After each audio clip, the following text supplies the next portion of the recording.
the senator, while indoctrinated, could not explain his toxicity.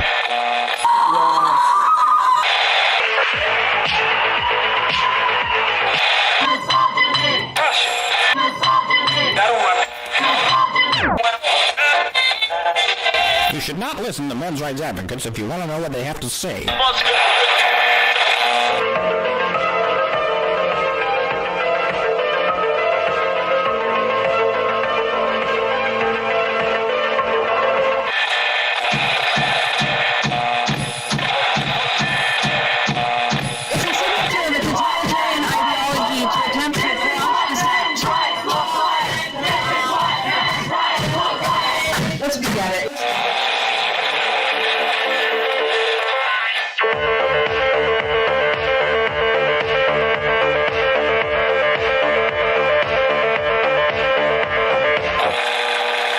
Number ZZ9 plural Z alpha. Number ZZ9.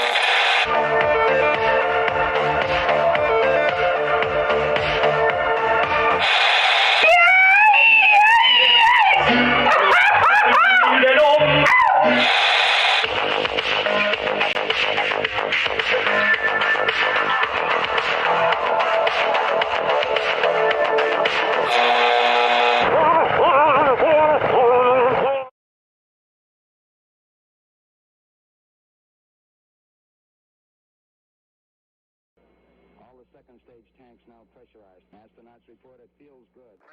T-minus 15 seconds. Guidance is internal.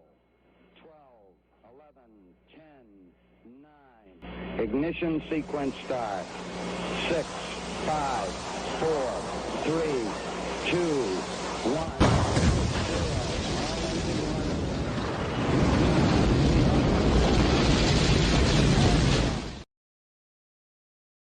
Don't you dare be civil with me after leading me on like this. What are you talking about? Oh, such stubbornness.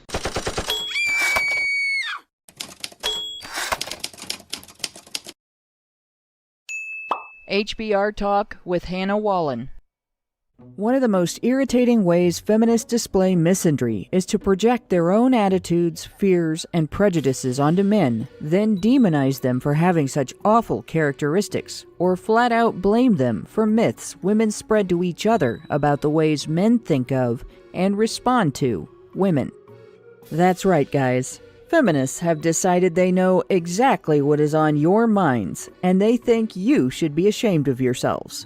They can predict your every move, and they are planning to head you off at the pass they know you are going to eventually make at them. And it's totally not because of anything that's on their minds. It's all you. A feminist on a rant will dredge up the vilest of raw putrescence from the crawl space beneath her limited self-awareness and vomit it into the public discourse as though it were chicken soup for the feminist soul. The recipe is simple. Whatever happens to be bothering her must be a result of something that can be attributed to or blamed on men. If she thinks she appears rude or ill-tempered, it's because men are oversensitive, even if they've said nothing about her behavior. If she has a regret, it's because men are hypercritical.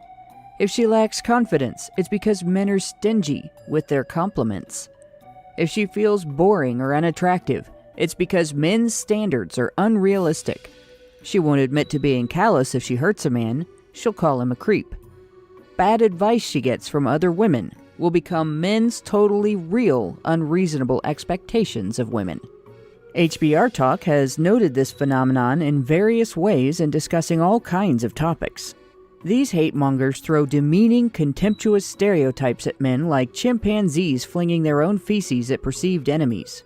From cringy one-liners tweeted to #YesAllMen, to songs and movies about abusive husbands, editorials about exploitative bosses, and photo stories featuring guys using public transportation while sitting with their knees more than an inch apart, they impute malice, allege buffoonery, imply perversion, and accuse you of appropriation.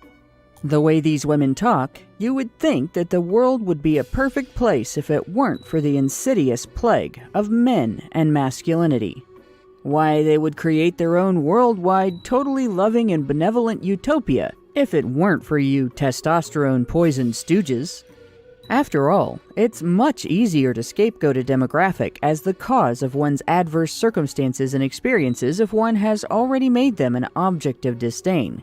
And scapegoating is one of the main things this behavior exists to facilitate. That way, the woman scapegoating you doesn't have to be concerned that perhaps she has a flaw here and there. We thought we'd seen some of the most idiotic and childish examples of this when we looked into iHollaback and similar feminine humblebrag creepypasta forums, but we were wrong. Nothing spells out the contempt that feminists have for male human beings like the kind of advice they give women who might want to date them. For that, we have to go deep into the abominable cesspool of solipsism known as the FemaleDatingStrategy.com, where we have found a listicle. This week, HBR Talk will examine a list of claims feminist incels have made about dating advice offered to heterosexual women. Have any of us ever heard these supposed myths before? To find out, you can tune in to the YouTube livestream on Thursday at 7, where we will have the technical difficulties as always, as for some unknown reason, Windows decided to resize my windows without warning. So, hello and welcome to HBR Talk 203, 37 Feminist Lies About Women's Dating Advice. I'm your host. That's all. You can only find 37? Well, that's a listicle, so there we go. I'm your host, Hannah Wallen, here with Nonsense Annihilator LRNB and Badger-in-Chief Allison Tiemann, and today we're in Feminism's listicles, dismembering their lies. But first, we gotta do what we gotta do. Honey Badger Radio has a ton of thought-provoking discussions, and those thoughts are getting more provoked every day as we discuss important topics. We stream on multiple platforms. The only thing the thought police can do to affect us is to hide our work. To find it all without political censorship and without having to wade through a lot of social justice ideologues baloney, you'll have to get that information from us. You want to hear from us more than you hear from them? Head on over to honeybadgerbrigade.com. Every show is featured on honeybadgerbrigade.com, along with some great articles on a variety of topics, so head on over and check it out. We can't make YouTube give us fair treatment, but we can pick up their slack by bypassing the slackers altogether. And we can't stop corporate entities from engaging in political discrimination to prevent people like us from funding our efforts. But we can provide you an alternate way to support our work. That's why FeedTheBadger.com is the most stable way to help us out. Feed the Badger provides a way to fund our efforts without funding politically correct censorship. So remember, folks, information is power. We have it, they hate it. If you want it, you've got to go to honeybadgerbrigade.com and check out the latest feed from the Badgers and Feed the Badger to help make it possible for us to share the news and analysis you come to HBR to hear. Today we're going to dive back into the cesspool of advice offered by the FemaleDatingStrategy.com with a look at their post, 37 Lies You Were Taught About Men. What are the claims the writer is attributing to men? Are they real? What are the underlying implications? Do we need to wear gloves and a mask before touching this poop? So, let me get the article up on the screen here. Yeah, we're gonna touch the poop, guys. So I'm going to put the actual article in our chat because I did forget to do that. That's on me, though. That's not a technical difficulty. I think we need a whole hazmat suit. I don't think your stupid little N95 mask is going to cut it. No. Yeah, no. Definitely not. And our video window is not showing because it thinks it's supposed to be reading a different article. There we go. I got it. I got the article. I can take care of myself if you want to go through it. Yeah, I know. I just want to put the article on the screen. And yeah, so everybody else can see the poop that we are touching. This, by the way, this website, I've got the menu bar on the website show. This website is an eyesore. Who puts a hot pink menu bar at the top of their website? Like, it's neon. Oh my god. Neon fucking pink. This is designed to create migraines. I love how they use a picture. Oh, incidentally, speaking of poop, our dog is finally sort of house trained, so we no longer have to pick up poop. Good. Perfect timing for picking up this poop. And I just wanted to point out the image. Yeah, I I know. suppose that's supposed to say something about boys being all liars, but actually it seems more like it's telling a little bit of a tale. If that's a woman's hand, which I don't think it is, but it's almost like it looks more like it's abusive, like it's probably a victim of abuse being silenced. It's, you know what it by being strikes said me? he's lying. It strikes me as similar to the scene everybody's familiar with from the Harry Potter movies. I don't remember which one, where he's, I will not tell lies. He has to write that over and over again, and it appears on his hand. But you have to impose your narrative. If you are a liar, you have to impose your narrative on people. So, for instance, you would treat, this guy, this innocent guy who's just a stock photo.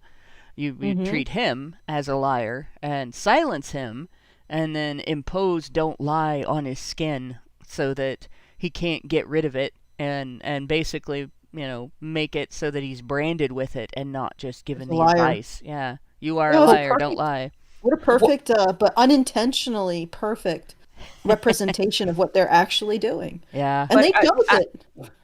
But I'm really more intrigued about the hand covering the eyes, because, what does that mean? That so he can't see? Are you trying to cover him from reality? Like, what is that meant to represent?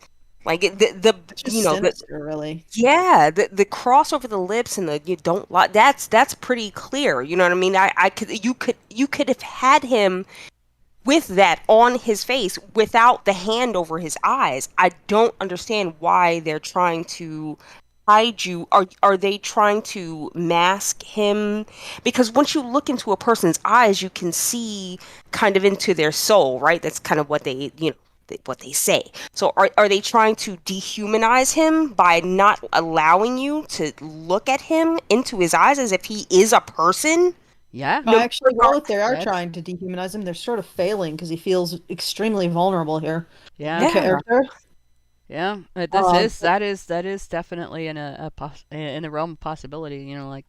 Let's take away this guy's humanity. The other possibility is it's don't notice things that we don't want you to notice and talk about them, or we'll brand you a liar. Also, it just doesn't work. Period. Yeah. They really need to work on their ability to create something thematic for their articles, unless there's a secret decent human being inside of the soul of this feminist secretly moving her mouse towards I need to reveal the truth of the monster that's constrained me. I'm locked in this woman's subconscious. I'm trying to send messages to the world. Don't listen to her. Yeah. Making her make stupid artistic choices in the headers of her articles. Yeah, it's quite a revealing picture in a lot of ways. Yeah, it is. Before you even get into the article, do you even recognize that you have chosen a picture where the man or the young man, he looks like he's very young, well, not like a child, but like a young man, or maybe an older teenager. Yeah. Do you realize that you've chosen a picture that is really evocative of male vulnerability for your lies that you're about to say about men? Okay. And that's the thing. This picture was obviously added to the article to imply that these statements that these feminists are talking about can't come from men. That men are the ones telling women these supposed myths about men, right? And they're dumb statements too. So like the first one is, number one, ugly men will treat you better because they'll be so grateful to have female attention, right? This is supposed to be a myth about men. Not a myth about women. It's not, if you want to be happy for the rest of your life, better make an ugly woman your wife. Yeah. Yes. But this is totally totally about ugly men. And I've never heard that from anyone. Like, I've heard the I've song neither. about women, but I haven't heard anybody say, "Oh, well, the way men treat other people is based on their ego regarding their appearance." Yeah, So if an ugly man will treat you better, and a handsome guy will treat you like shit. Nobody's ever said that to me ever. Although, having said that, and I just want to point out that they may just be saying that everybody's saying these lies, not just men. It's just that they used a boy or a young Yeah. man in their photo. But I would say that while I have heard of that directed at women, that ugly women will treat men better or will go out of the way to understand men better. First of all, I don't think that's the case. I actually think goodness doesn't really seem to relate that much to people's looks. Yeah. Like I've known attractive people who are absolute assholes. I've known unattractive people who are assholes. I've known very attractive people who are very kind people. So it's in my experience, it just does. There's no relationship. But the fact is that even if women are told this, men are told it far more often. So how do women become victims of this? Yeah, it's a really good question. Well, here's where they become victim of it, is because the ugly man stereotype is subjective, right? So if you chose a man and you now call him ugly, well, then that just means that you picked an ugly man. So if you feel that that's shameful, then you're only telling on yourself. So stop blaming the man that you chose, because now you reflect back on it and you feel that he was subpar. Well, I'm sorry, you can't unsuck his dick. So yeah, there you go. Can't put the hangover back in the beer bottle. Nope. Okay, all right. Here's the thing. Why would anyone choose? I mean, even a man. Why would they choose an ugly woman? I know that song is just. I think it's meant to be a joke. It is. It's meant to be a joke. Seriously. If people give that advice, they're not giving it in seriousness. Yeah, and the other thing is that why would anyone choose someone who's unattractive to them? I mean, regardless of what you find attractive, some people find emotional virtues more attractive, or creativeness, or it is possible that everybody has different things that they like. Not everything necessarily comes down to physical. Why would you choose someone unattractive to you? And furthermore, whoever you chose, and this is the thing, a lot of women's dating advice could disappear with one simple piece of advice. Whatever you choose, own it. Yeah, that's true. And don't step away from it. Like, just own it. Well, and here's another thing about this. What you get in a relationship partly determines what you put into it. So, for instance, and this is something that I have had to explain to friends, like close friends, when we were younger. If you're dating a guy and you act like he's supposed to treat you well, and you treat him well, so you're offering, compassion, companionship, camaraderie, and respect, and then you command the same things back in a relationship, so that you want reciprocation, and you don't tolerate behavior that is unfriendly, uncaring, disrespectful, and mean. You end up in relationships with men who will treat you well because you're treating them well and you demonstrate the expectation that they reciprocate, or you move on to a new relationship, you find somebody else. Like that's pretty simple formula actually for having good relationships. And it's not that I'm a genius and I just automatically knew this. I figured this out from doing it wrong first. Most people do. When you're a teenager, you fuck everything up. Some people are really lucky. They happen to, happen upon truths and recognize them without having to fuck up first. That's always good. But yeah, you put yourself through the school of self-initiated hard knocks. You learn lessons that stick really well, and that's one of them. You treat people the way you want to be treated, and don't tolerate treatment that you don't want, and you will have a better time with people. Duh. Yeah, I know. I'm like, this overall in this list. Okay. Yes, ugly men won't treat you better. Well, why would a man who you choose because he's ugly treat you good? Because once he finds out that you've chosen for that reason, because he would be more desperate. Like that's so dehumanizing. But I did want to point out that we got 37 of these. I know. The thing that really gets me is this, like, I can guarantee you, if any women have gotten this information, it didn't come from men. So the next one is older men. Number 2, older men are more mature and better in bed. And this one, again, The lies. I've heard this advice about women from women. Mostly from women my age who are trying to get younger men to go to bed with them. Cougars will tell guys this about older women.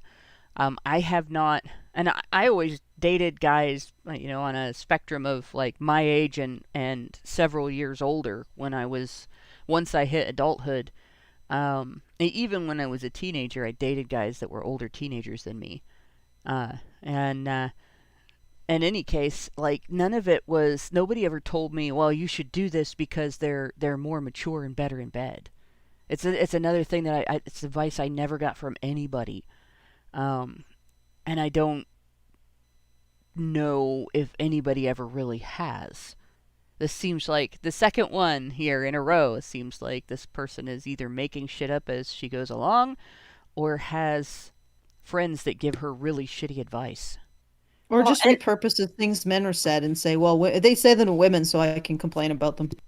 Yeah, and things again, that are told to men. So she says, no, I'm going to repurpose this for women, so I can make my women a victim of it or complain about it. yeah, exactly. And again, this is another example. This is something that's subjective. Better in bed. Better in bed to whom? You might be a fucking starfish in bed, bitch. What do you mean more mature and better in bed? Your sexual chemistry varies from person to person, and if you haven't found that right mix, then it doesn't mean that the age of the man that you didn't have sexual chemistry with makes a damn bit of difference at all. Maybe you need to step up your game. You know what I mean? I'm so tired of these women who do the least and expect the most from men. Okay, you do the bare minimum. You should be happy that you got a man in bed with you, and you just lay there and just work those core muscles. Yeah, like do some Kegels, bitch. Like build up your pelvic floor. Come on, man. I'm so tired. And they just lay all their problems on men. Oh, it's his fault because I didn't have a good sexual experience. Well, part of that is because of you. Where was your head? You know what I mean? Oh yeah. Okay, so part of the part of the sexual experience. One, if you're nervous, you're not gonna have a good time. So maybe look into some relaxation techniques. 2, a lot of it is mental, and it's also desiring your partner. Yeah. If you're a woman, and this is like my number 1 dating advice for women. If you're a woman and you do not like men, do not date them. Do not expect to have a good emotional relationship with men. You have a buffet, a veritable rainbow of genders to choose from now. Choose one of them and leave the men alone if you don't like them, because you're not going to enjoy having sex with them. If you cannot appreciate masculinity. Now, that doesn't mean that you're going to appreciate the masculinity of every man, because some men will express their masculinity in different ways. That doesn't mean that wife battering and raping is masculinity, because it isn't. That's an expression of abuse and mental health issues, serious mental health issues. But every man is going to express masculinity in a different way. So that doesn't mean you're going to like that expression in every man, but you're going to like it in the men that you create an emotional relationship with. And if you do not like masculinity, you're not going to have a satisfying emotional relationship with a man. You don't like men, you're not going to have a satisfying sexual relationship with a man. Don't bother. Just go. Yeah. Be your empowered be your empowered single self and make everybody happier. They're empowered by their double D batteries. Yeah, that's another thing. Like judging sexuality by the artificial stimulation created by a machine, bad idea. Yeah. Very. Like it's the same as it's actually worse than what feminists allege men do with pornography. You know, you they complain about how men have these really and I mean in many cases it's true. Like the pornography is like there's only like maybe 1% of women is attainable, although there's a variety of body types. But the visual ideal is as difficult to acquire as the kind of stimulation represented by a machine. Mm-hmm. So Yeah. it seems like it has a similar effect on both. Anyway, I just wanted to point that out in terms of being better in bed. Don't compare men to machines. Yeah. I mean, you could also say to men, don't compare women to drawings or photoshopped models. But I think they actually do have a reasonable expectation in their actual physical partners. At least the guys who end up happy, you know. Yeah, that's the thing. Women accuse men of developing unrealistic expectations from pornography. But when you look around and you actually look at the women that are talking about this, you have two groups of women. You have women who don't actually engage with men, so political lesbians or real lesbians. 'Cause political lesbians aren't real lesbians. And I don't care how many times you say, well, but they do the same thing as lesbians. They're still not real Political lesbians. lesbians shouldn't be able to date women. Being a political lesbian is like gathering up a bunch of paper objects and running around and sticking them in people's mailboxes and calling yourself a postman because you stuck things in the mailbox. If you're not actually employed by the post office, you're not a postman. You're just going through the motions. And if you don't actually have a real, genuine attraction to women and just women, you're not a lesbian. Mm-hmm. But yeah, those are one of the groups of people that you see saying stuff like that. The other one is women who are genuinely, conventionally unattractive, and they think that it's porn's fault that men don't think they're hot. And the reality is, if you don't take care of yourself, if you wear clown makeup all day, and then come home and your skin ends up looking like shit because you have covered it up and it didn't get to breathe all day. If you let your health go, you get dramatically overweight. You don't know how to comb Or your meth hair. skinny. You use meth and you get skinny. Whatever. Any of those things, or you're targeting men who don't find your body type attractive and ignoring men who have given you compliments because you don't find them attractive. Those are all things that are not porn's fault, even if they're not. And then the other thing is the social standards on beauty.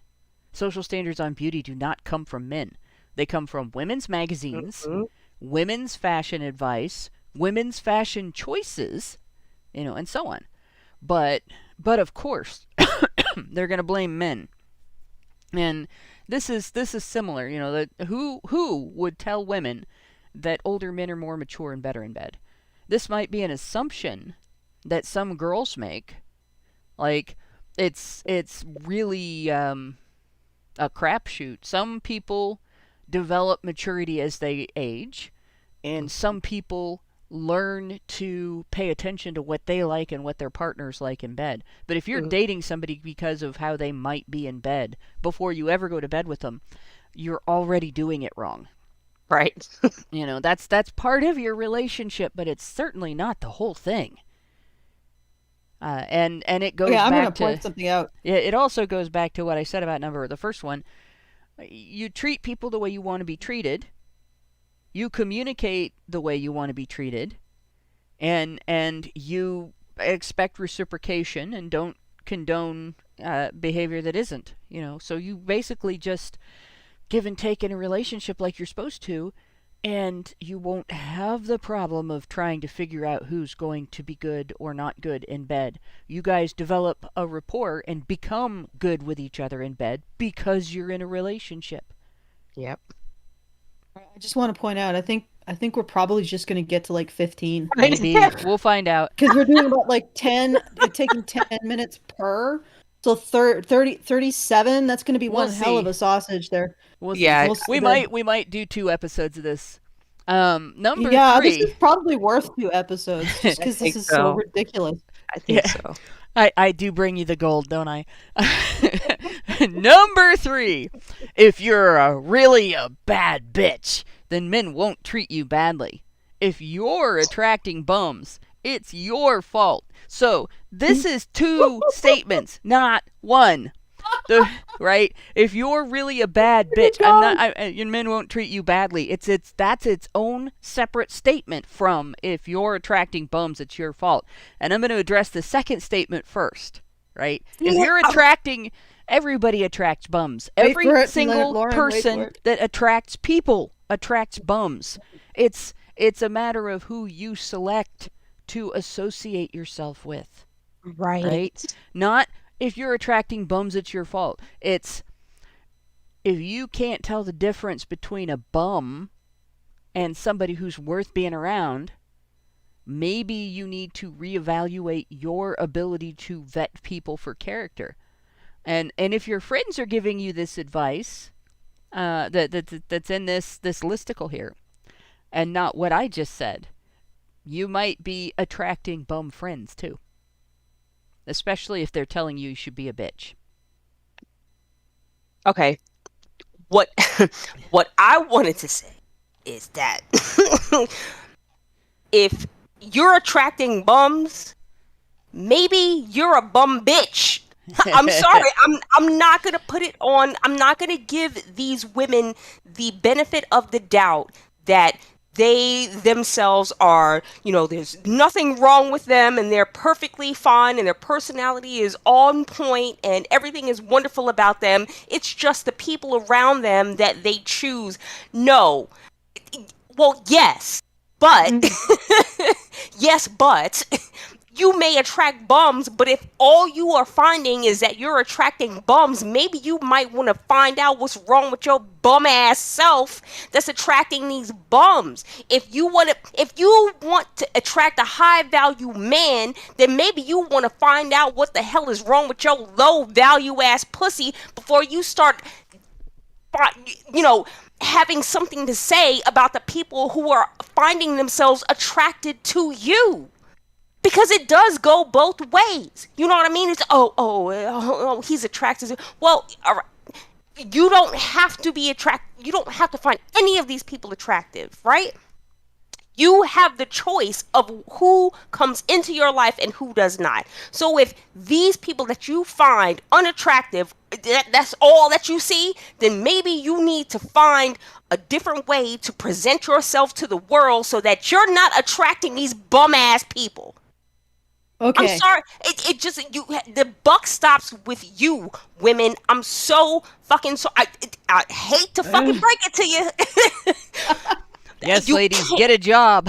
You have to stop blaming men for the way for what comes to you.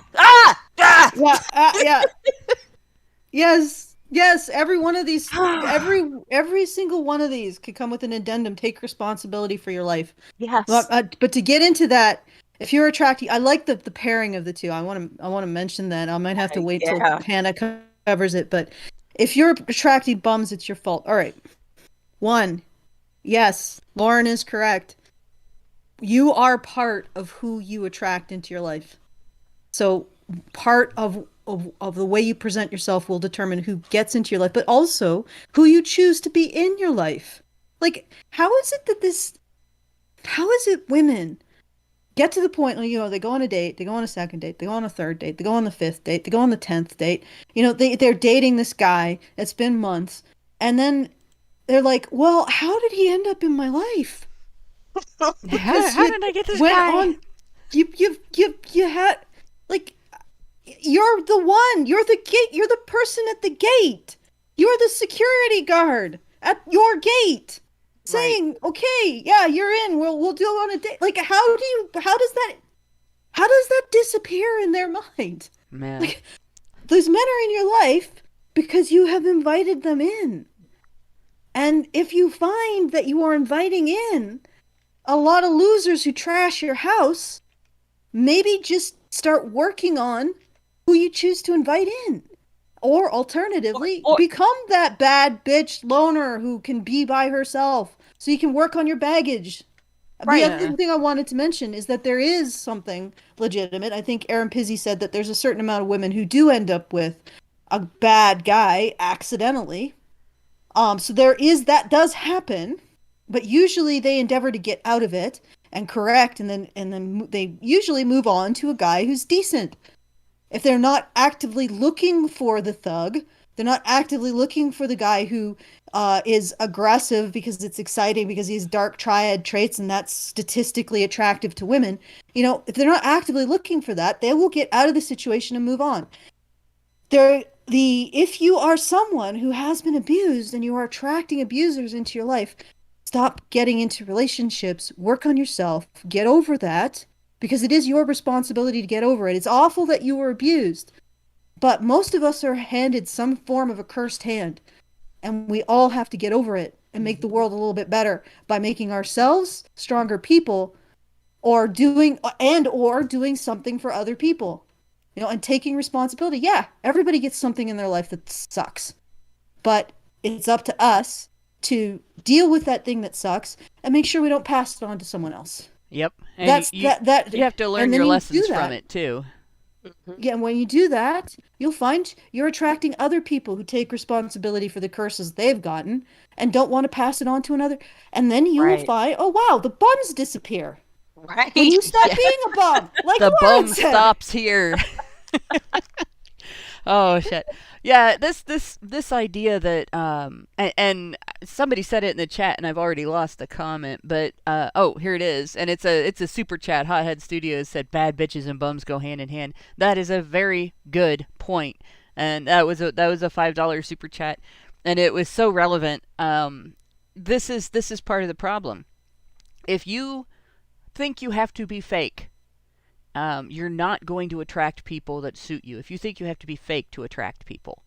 And so if you're not really a bad bitch, but you act like one, you're going to get the kind of guys that are attracted to bad bitches, and you're not going to be happy with them, right?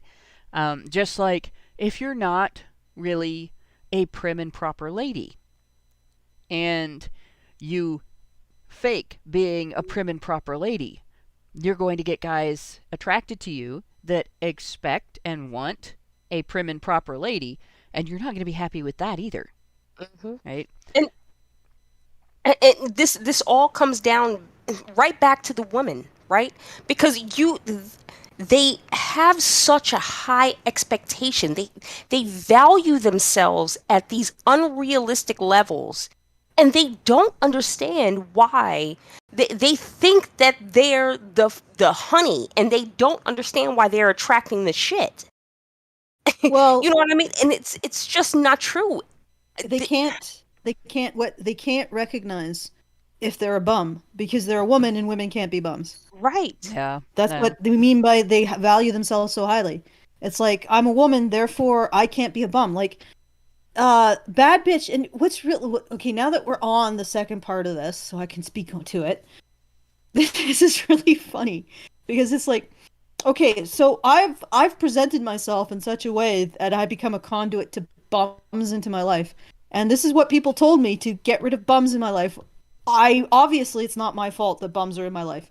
No, it still is. It's just that have a really, you're actually attracting. You've said, if I do this thing, I won't attract bums. It's like if I throw sugar all around on my floor, I surely won't attract ants. Oh my god, look at all these ants. Well, Where that did they wasn't come my from? fault. Where did they come from? That obviously wasn't my fault. This is another example of how women play tricks on themselves to avoid responsibility. The pairing of these two statements. You are playing a trick on yourself to avoid responsibility. You're saying, "Oh, this is what people told me to do. They told me to spread sugar all on my floor, and that would get rid of the ants. Well, now I have ants. Obviously, I didn't do it. I'm not responsible for the ants, even though I spread the sugar. Therefore, I can't deal with pest control. Some man, please do it for me." It's like this is just avoiding responsibility for your life But by Allison, pairing. what if you get uncles? Uncles. Oh, Well, come on. obviously, older men are not more mature, better in bed, so you don't. I guess if you're a political you could lesbian, actually you be might want- underage and be an uncle if you have an older sister. But so far we have this girl who wrote this article has friends that have advised her to date ugly men who are older, Old ugly men. and be a bad bitch to them, and to wonder why she's attracting bums. And so she's basically any guy that she judges as old and unattractive meets her criteria, and she's a bad bitch, right? She's gonna act like a bad bitch, so she's not going to attract the types of older men who would be more interested in, say, at least a mature, competent, respectable female. They're going to be the older guys that are looking for young, unruly, rebellious teenagers in adult women's bodies. Don't nobody want that shit. Yeah, that's definitely going to make for an excellent relationship so far. But obviously, if she's attracting bums, she's probably also attracting the best friends that a woman can be friends with, and who will give her the best advice possible. So maybe people did tell her these things. Oh yeah, and see this is the problem with the idea of the bad bitch, right? Because it's influenced by your friends around you and a lot of your aunties and uncles, well, your aunties and your mom. You know what I mean? This idea of the bad bitch, right? A woman's supposed to be a bad bitch and independent. Not only does it hurt the women when they go out for their dating prospects, but it hurts men because now you have this generation or generations, right, with a chip on their shoulder. They feel like they're just the shit, and every man's got to cater to them. And if you're not doing that, well, what does that do to the men? They feel like they're not good enough for these women, for these black. Very adversarial. Yes. Like you got to go into the, you got to strap on your boxing gloves, get your, and it's very it seems like it's setting everything up to be very adversarial. Exactly. Yeah, like you have to be on your guard. You got to be on your, on your toes. It's like, of course you're attracting bums. Most men don't want to be in a relationship where they're constantly fighting. Right, exactly. And the thing about it is that you probably scared away about a half a dozen men who might be able to deal with your ass if you could just shut up and stop being so goddamn disagreeable all the goddamn time and thinking that you're the shit. I'm the bad bitch. Oh, sit your bad bitch ass sit your bad ass bitch sit your bad bitch ass down and pay some fucking bills. You know what I'm saying? That's a big one, actually. I discovered in my dating life once I started working, which I actually I attracted guys before I started dating and did not date because I wasn't driving yet. And that was kind of my standard. If I can't handle being behind the wheel of a car, I certainly didn't feel like I could handle being behind the wheel of a relationship that could be real complicated and so on. So once I decided I was competent to drive and I got my license, I started dating. And I was working before I got my license, right? But I noticed that the caliber of guy that took an interest in me changed when I started working.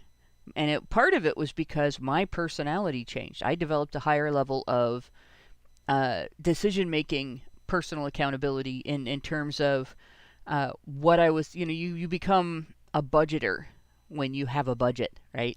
And you become a time budgeter when you have a job.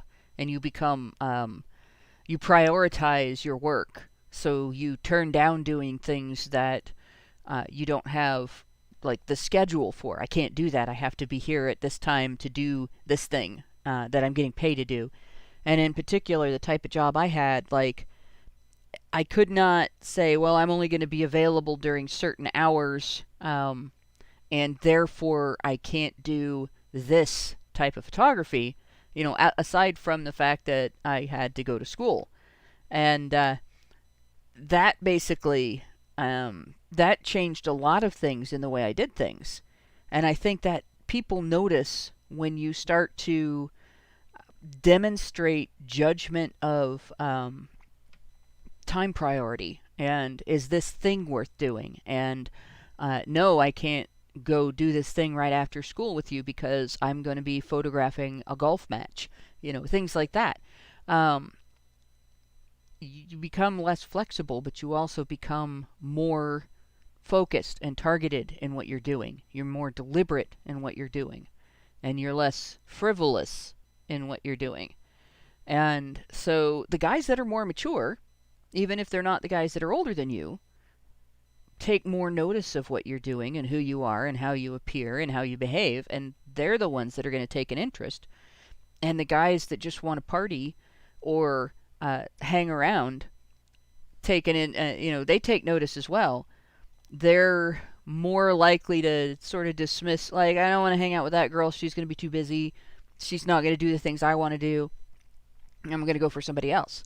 So if you bum around, if you don't take responsibility for anything, if you don't have any responsibilities, how can you expect to attract someone who is responsible? Don't pass out, guys who are playing the drinking game.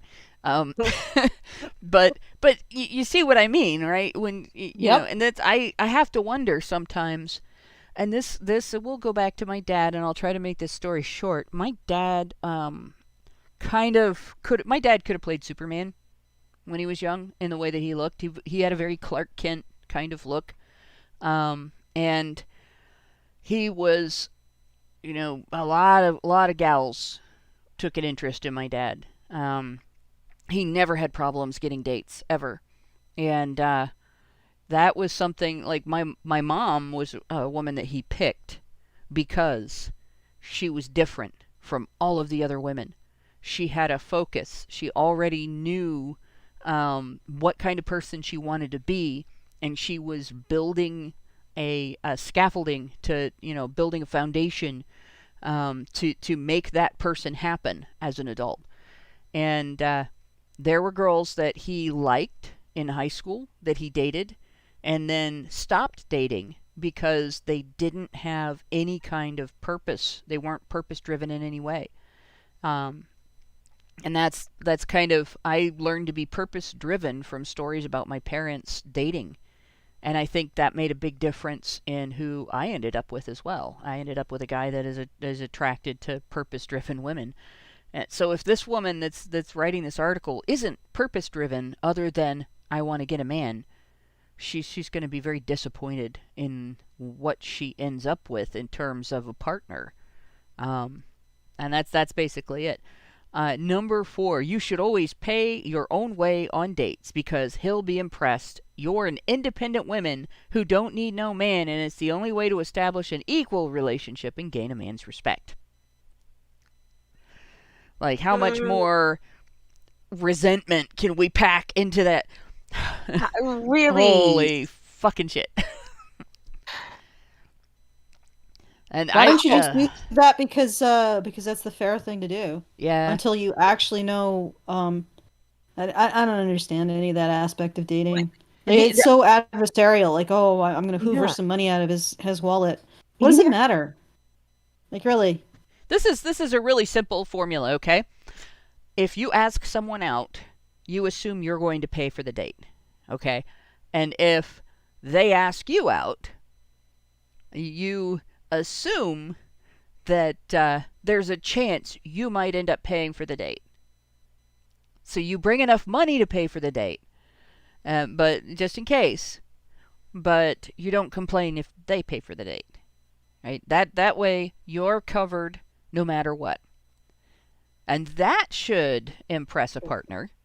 That should impress a partner that you are mature enough to be prepared to cover your bases regardless. But if somebody asks you out and then they expect you to pay for the date, maybe don't go out with them again because they're mooching, right? And that's it. That's it. But you don't do it to impress somebody. You do it because if you go someplace and you consume, ultimately, you're responsible for that. And Right. it's normal for the person who does the asking out to pay for the date. But you should be prepared just in case you are let down. That's it. Yeah, well, see that's like, realistic. This is being stated as a lie, right? This is a lie that you were taught about men. So it's a lie that you should always pay your own. Well, of course, I don't think there's any man that would say that you should always pay your own date. But you should do that because he'll be impressed that you're an independent woman. Men don't care about how much money you have, women. Sorry to break it to you, they care about how you look. That's Yeah. it. They do not care. They don't care about your college degrees. They don't care about how much money Some you do. make. Some do, Yeah. and that's fine. But the majority of they don't care. They want to know that if I'm going to be with you, that you are going to look good when you're with me. You're going to look good on my arm. You're not going to give me any headaches. You're going to give me a nice, peaceful home that I can come home to. You know what I mean? And maybe you might give me some children that I can be a father to, and then we can have a family. That's what men typically look for. Typically, right? They don't care about this extra shit anyway. But then she goes on to say that, it's the only way to establish an equal relationship and gain a man's respect. Well, it depends on the man, actually. Like, there's a lot of generalizing here. Like, There if you really got is. the traditional, I don't know, Frank Sinatra type, that might not gain his respect. If you have a guy who's I don't know, bohemian maybe.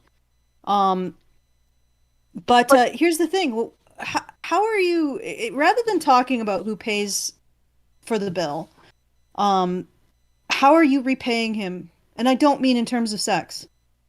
Okay, let's take that right off the table. He doesn't owe you sex, you don't owe him sex, even for a meal. But do you think about what you could do next date to make something special for him? That would probably do a lot more, like inviting him back to your place to cook a meal, or setting up a date that he might appreciate. Who And knows? Yeah. Based on the kind of man he is. And even Like, that is getting a little bit ahead of the curve. How about you impress him on the first date by having some conversation that he appreciates and is willing to engage with and finds, interesting? Maybe he might want to engage in conversation with you, and that is something that he finds attractive. And maybe that could be something that could stimulate his interest in seeing you a second time, other than the fact that, you paid half your way, or you paid for the day. They don't care about that. They care about who you are as a person, and it's not you trying to assert your dominance that's going to gain a man's respect from you in that manner. So number 4, yeah, this whole thing is just bullshit. the problem with number 4 isn't that she's saying, I'll pay for my way. It's that she's saying I'll pay my way in the context of yet another dominant struggle with the guy she's dating. It's like, Right.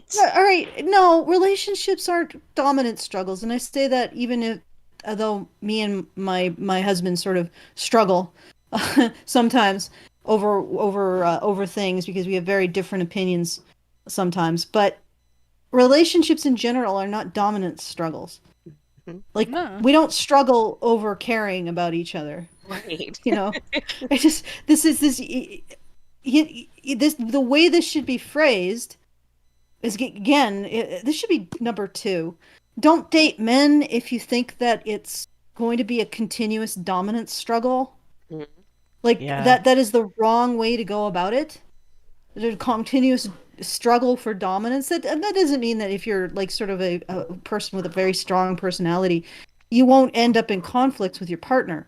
But to go out of, like, to think that that is the central, that's how you enter the relationship, is through dominance, through the idea of dominating your partner, or that it's a competition and you need to gain his respect by doing X, Y, and Z.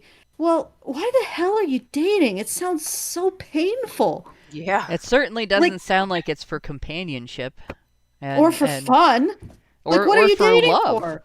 It doesn't like, sound like it's this for any of those great important things. It sounds like This goes beyond, like, this. You're shooting yourself in the foot, and you're not actually, like, you're approaching this in a way that's really detrimental and sort of damaging to the, I would imagine, the psychology of the men that you're approaching, which is probably why you find so many bums. But you're not going to have any fun. Like, do you ever stop and consider, am I enjoying my life? this is so bad. It's shooting yourself in the foot and then turning around to the nearest man and going, "Why did you shoot me in the foot? Yeah. What's wrong with you?" Yeah. And of course, if Relax. you've taken your friend's advice, he's an older man that you find unattractive, and he's a bum, and you've been a bad bitch to him, but you pay for his food. Yeah, I get. Okay, that's gonna attract a very interesting type of man. You know, you might, that might be a thing.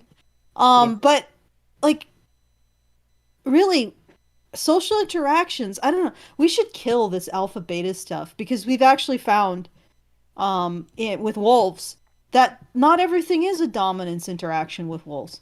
Like, they actually do share leadership. So our perceptions of wolves are based on stranger wolves shoved into a zoo cage, where, yeah, they're not very happy that way, so they have a lot of aggression.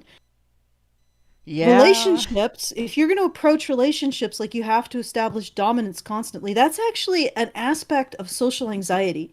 Mm-hmm. And being, having social deficits. I don't want to say social deficits, but, like, gaps in your social learning, that you go into every situation with another human being with the expectation that it is a competition. So this is, like, she's doing that, and this isn't good advice. This is what sounds like a bunch of women who have social anxieties and social deficits advising each other to justify those behaviors, instead of saying, hey, actually, maybe we should practice some breathing and some anxiety reduction techniques, and maybe practice some small talk, or have interests, and just try to relax. Because you're not dating a tiger. You're dating a human being. You're having a social experience with a human being. You don't need to, maintain the dominant eye contact and posture. Like. Well, see, I think what's happening is women have tried this approach for so long, and it is failing, and they don't understand why. So what you're seeing is the frustration they have. Like, men haven't changed. Just like men have, their standards have not changed much, right? It's women who now they went, oh, I'm gonna be an independent woman. I can do it all. I can do it all. I can do everything, right? But then when they turn around and they're like, approaching 40, and they're like, all right, well, where is anybody around me? Like that. I'm past the wall, and retirement is not. Is looking a little bit too far away. Is there anybody that's gonna be there for me, especially if she doesn't have kids? So she doesn't. The anger surrounding these women is what is failing them right now, because they are so combative. They are so combative. They just do not know how to, and they don't know how to have. They don't know how to have relationships with men, but they also don't know how to release that anger and address it within themselves. They don't know where it comes from. They don't know where it stems from. They don't know how to address it in a way that is healthy. So what do? They turn around and they just blame it on men because these women are just fucking running around here undiagnosed. Yeah, and it's like this is something that you don't have to be with a man. Like if you don't like men, if you find them scary or whatever, like I said, there is a rainbow buffet of whatever these, genders. Like what is it, 172 a gender for every taste bud that you could possibly have in your mouth. Okay, choose one of them. Okay, or be alone. Nobody, it doesn't, you just don't do things that don't set yourself up for failure, fail, and then blame men. I don't even blame somebody else, yeah. And then blame someone else, which is almost invariably men. But I just want to point out that we've been going for an hour, and we are on number 4. I know. But this is what happens when you start looking into feminism's talking points. I'm looking out.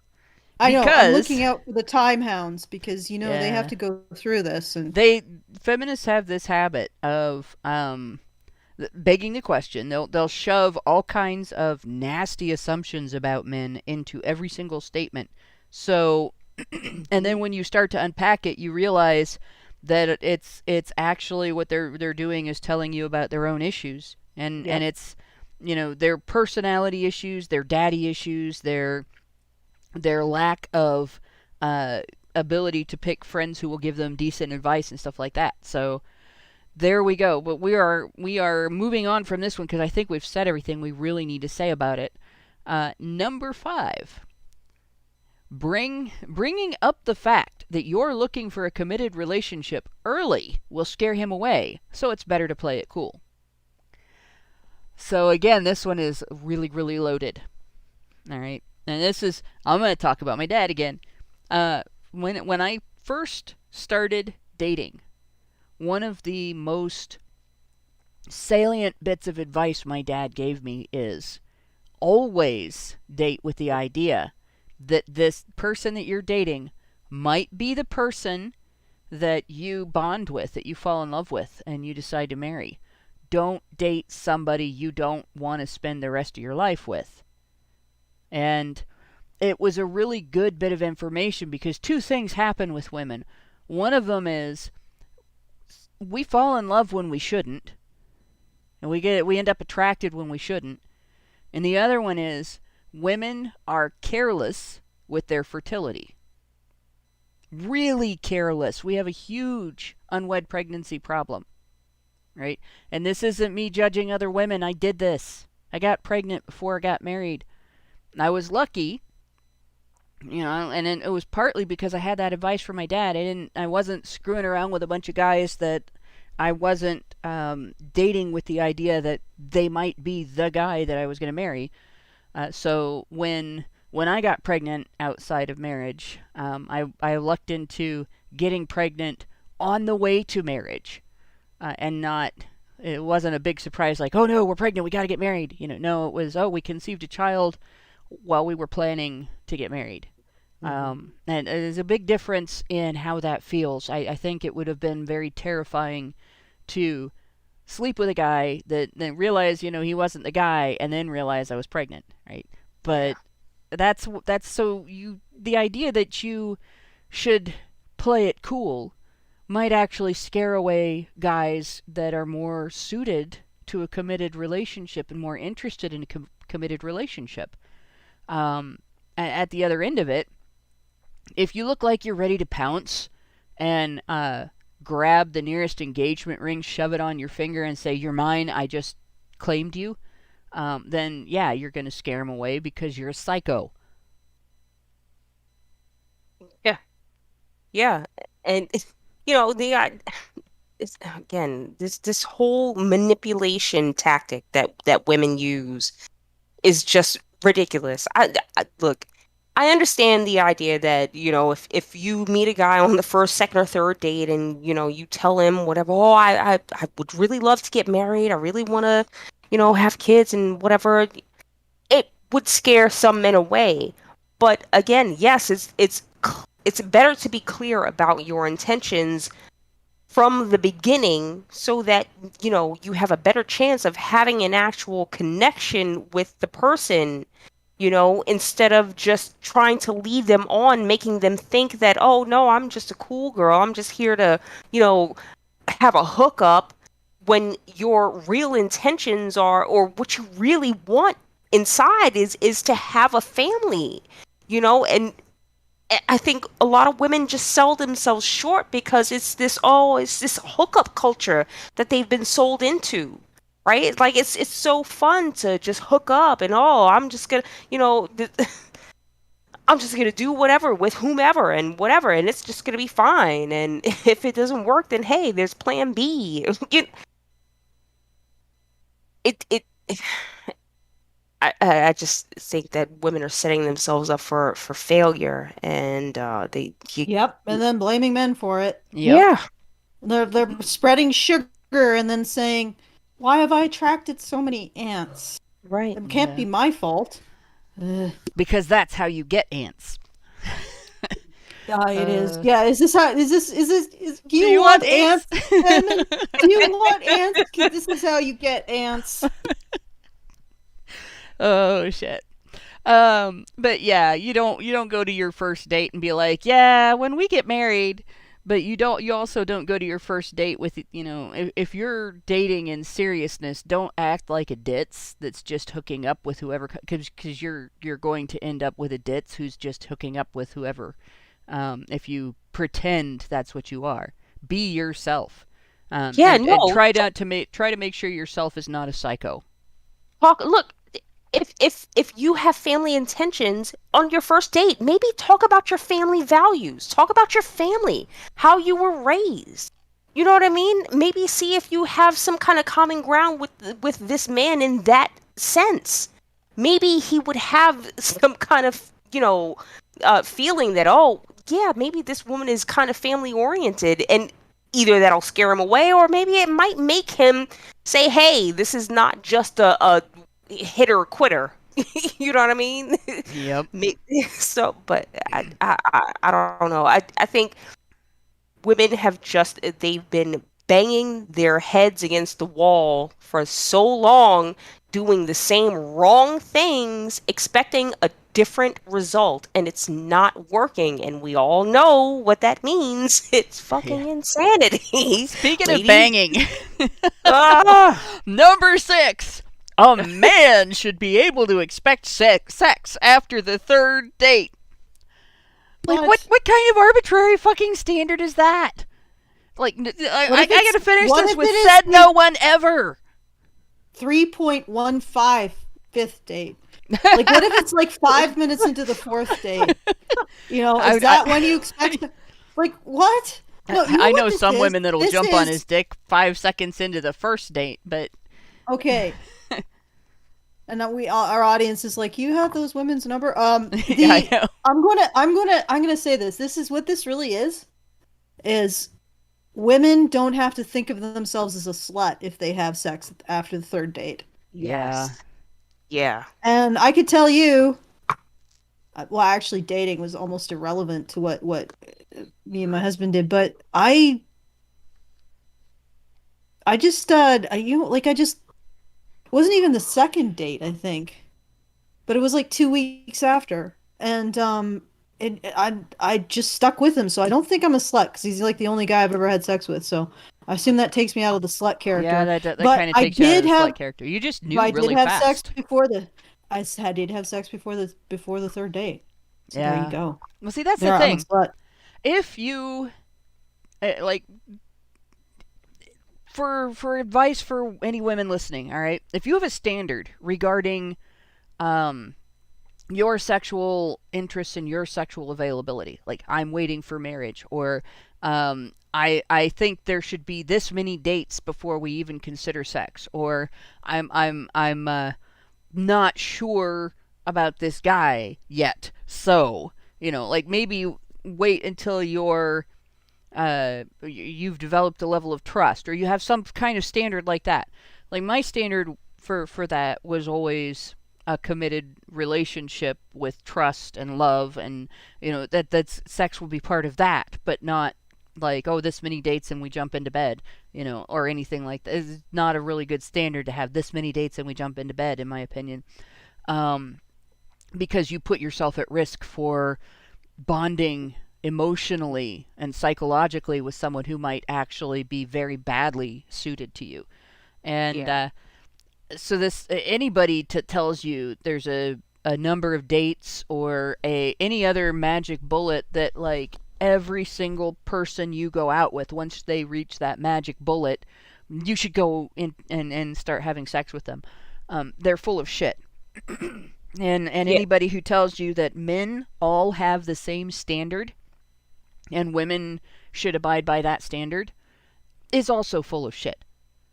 Yeah. Right? Some guys are going to want to jump into bed really quickly, and some guys actually might be more reticent to do that. And if you start pushing for sex after the third date, you might actually intimidate him, or you might really turn him off because you might be pushing for something that he thinks is careless and stupid. So you engage your partner, and you communicate with your partner, and you treat him like a human being with his own perspective on things and his own personal interests, his own code of ethics, and his own sensibilities. And maybe you'll figure out sex a little easier than having a special standard like, let's go out and go straight to bed on the third date. Yeah. And this is, a lot of this advice is just, it's too generic. Just consider one, don't approach dating like you're, I don't know, getting in a cage with a tiger. You don't have to do this constant fighting dominance thing. Relax, but that will require you to maybe moderate your expectations. Not in terms of that the person or the man not be abusive, but moderate your expectations in terms of the things that he can ameliorate in your life. Like he can't make you happy. Men won't make you happy. If you don't like them, you're going to have a bad experience, right? So if you're a feminist, you're right behind the 8 ball for enjoying your life with a man, because you're full of baggage that leads you to dislike men and masculinity and blame them for things. So if you're a woman who takes sugar, spreads it around, gets ants, and then says, this isn't my fault, it's men's fault, your life is going to suck, because you're always going to be covered in ants. Yeah, exactly. And to that end, I would say that, if you're that type of person, then maybe you don't continue to entertain men after a third date, right? Because, listen, I think this statement is coming from an expectation of financial reciprocation or sexual reciprocation for financial charity, I guess. Maybe is probably the wrong word to way to say it, but you can't expect to continually have a man pay your way for his company and or for your company and just expect that he doesn't have any kind of expectations beyond that, because obviously he's doing it for a reason. Either he wants to be your friend. I don't know how many guys are just out there paying like this, just to take women out to have dinner and just pay for their company and just expect nothing else in return but just their company. You're a good guy if you're doing it, great, thanks, but you probably shouldn't be doing it, because these are the type of women who will just use you for that reason only. Yeah. So it's abusive on both ends, right?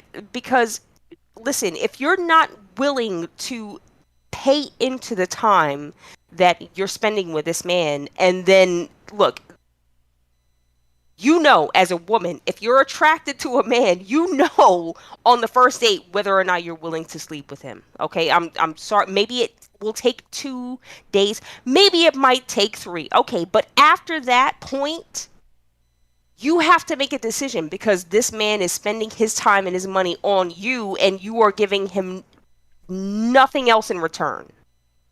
And he's going to, at that point, decide whether or not it's beneficial for him to continue in that role. And he again, like I said, he probably shouldn't.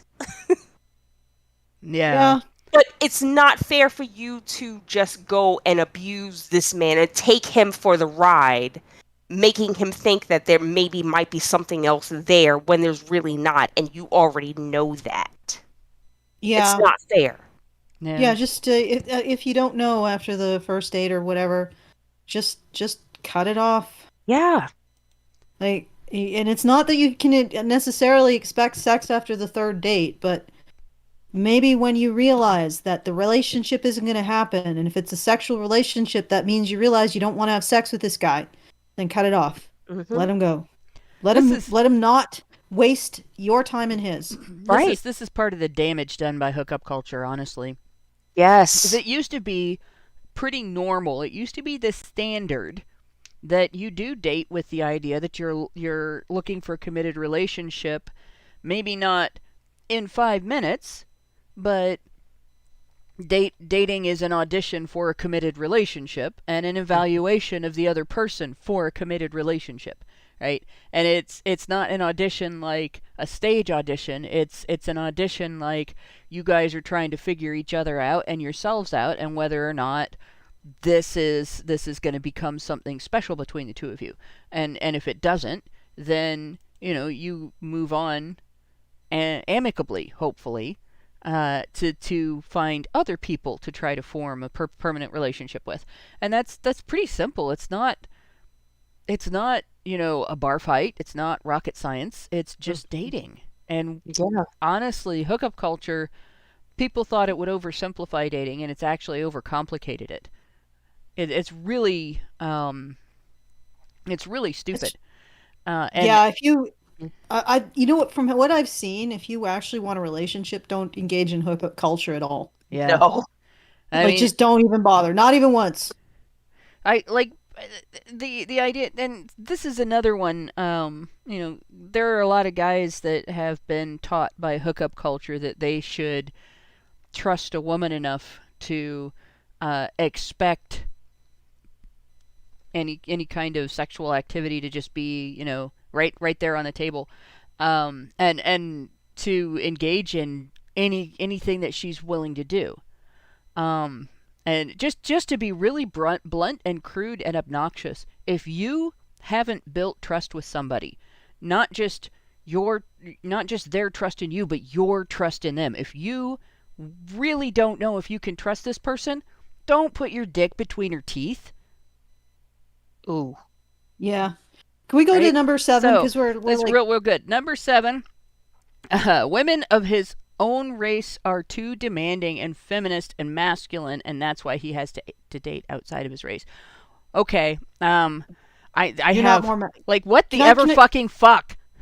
Yeah, what the ever fucking fuck? First of all, lady, you're not masculine.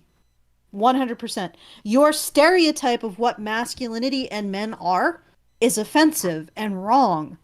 So being that stereotype doesn't make you masculine any more than, to use another stereotype that's hurtful, someone stealing makes them black. Yeah, there you go. Okay? So what masculinity actually is recognizing the consequences of your actions in the greater world. That is literally the masculine gender expression, is to seek to see your identity in terms of the consequences of your actions in the greater world. You don't do that, because a masculine approach to spreading sugar and getting ants would be like, hey, shit, I spread sugar and got ants. Better stop that. You are spreading sugar, getting ants, and blaming everyone but yourself. Okay? That's not masculinity. You could use more masculinity, honestly. You could use being genuinely masculine, having integrated an actually masculine approach to life into your psychology. you'd be significantly improved. Hell, you could probably, and that doesn't mean that you have to act like a bad bitch, because that's not masculine.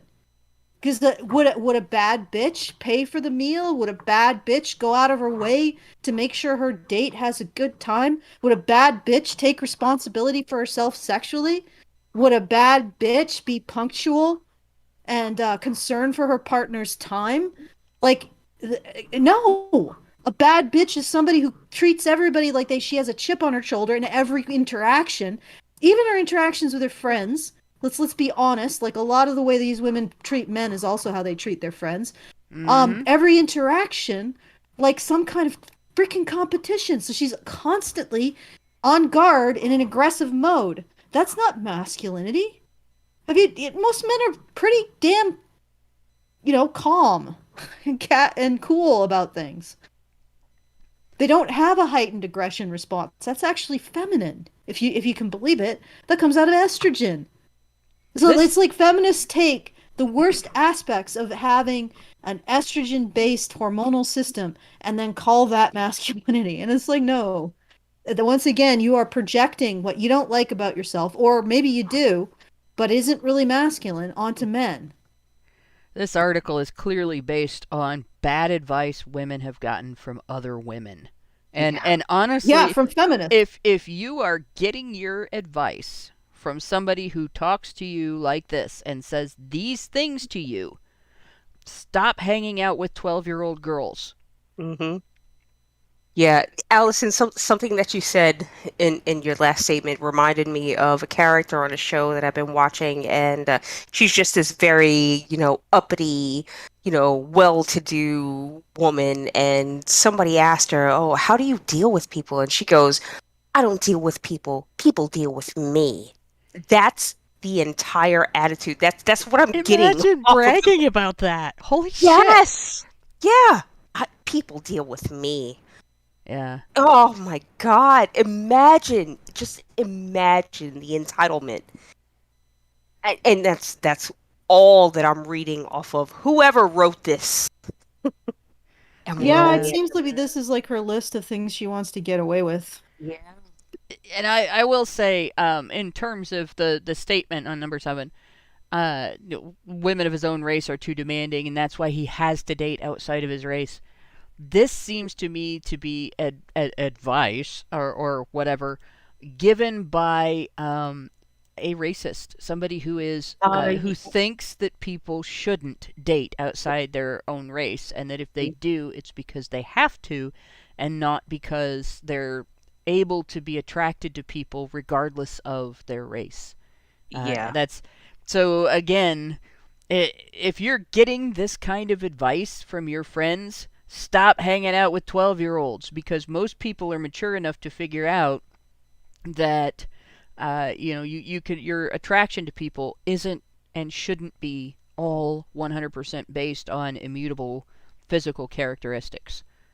Right. No, it shouldn't. It really shouldn't. And I'm going to say that. And in saying that, I'm going to say that this number 7 seems to be very specifically targeted towards a certain race. Yeah. And and I'm just going to fucking say it. This statement is not wrong in that situation. Okay? And I'm just going to say it. Black women are very, very masculine. They do not know how to be feminine, right? They have this feminist attitude of, I'm just going to be independent and I don't need no man. And now they're turning around and looking like, well, where's the men to protect me? Where's the men to come and save me from, whatever? Like it. But that's a caricature of masculinity. It's not like Allison was talking about. The women that act like that and then say, well, I'm just too masculine for you, they're not masculine in the way that men are masculine. Right. They're masculine in the way that women who don't understand masculinity try to imitate it. And they really are a caricature. Yeah, they are very argumentative. And That's what I'm saying. These women are angry.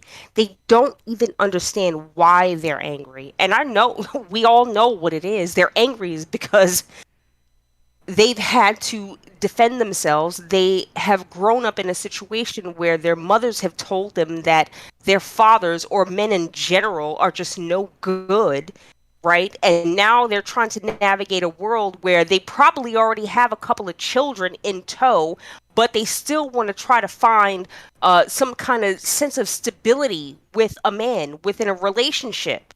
And it's just, the likelihood of that just diminishes as you get older, number one. Number two, as you have each kid you have just reduces your chance of ever having a marriage, someone come step in and say, I'm gonna marry you, and let's just make it, it just, they don't understand why they are so angry, but they take it out on the men. And if they just would take a minute to look inside themselves, and the problem is because they're always being fed this message that, oh, you're great, you look great, oh, they got Lizzo up here talking about, oh, I'm you can be 350 pounds and shake your ass and everybody's supposed to accept you. But then when Lizzo goes out and tries to shoot her shot, she gets rejected and everybody's like, oh no, you know what I mean? Oh no, body acceptance, right? Like, you're supposed to just accept her.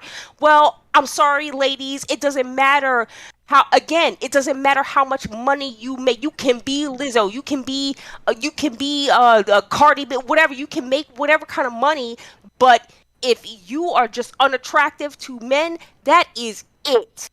Yeah. That is it. They will not. It does not matter what your financial situation is. If you are just an unattractive person, if you have too much baggage around you, it is not their fault that they don't want you. It's your fault, and you have to stop looking up to these people and saying, oh, I can be like that, I can do what this one did, I can have a bunch of kids, I can still get this, I'm still a bad bitch. No, you not. Without the money. There is Here's the thing. There's a country and western version of this too, and it you're right, it does relate back to single mother homes. How does a girl growing up learn what a good prospective partner in a heterosexual relationship looks like if she grew up in a household where all of her mother's heterosexual relationships were dysfunctional?